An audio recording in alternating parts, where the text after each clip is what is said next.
Қайырлы күн достар, бүгін жемісті конфи жасап үйренеміз. Мен таңқурайды қансыз осындай ыдысқа қатырып қоямын. Конфи жасайтын күні алдын ала шығарып қоямын да бірден ыдысыма құямын. Бұл жерде кез келген жеміс болуы мүмкін.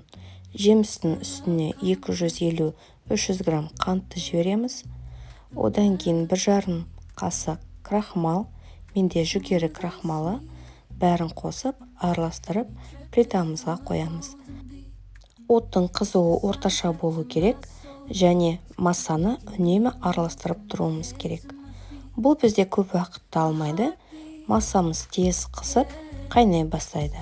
Қайнағаннан кейін тағы да 1-2 минут қайнатамыз. Біздің массамыз әжептәуір қоюланады және ол мөлдір болады. Түбін үнемі араластырып тұрыңыз.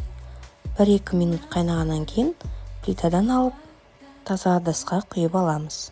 Осылайша кез келген жемістен конфи жасап, начинкаға пайдалана берсеңіз болады.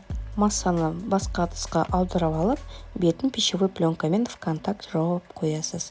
Салқындағаннан кейін корнет немесе басқа ыдысқа құйып алып пайдалана бересіз. Мен дайын өнімді морозильникте ұстаймын. Бұл видео сіздерге пайдалы болды деп ойлаймын. Келесі кездескенше.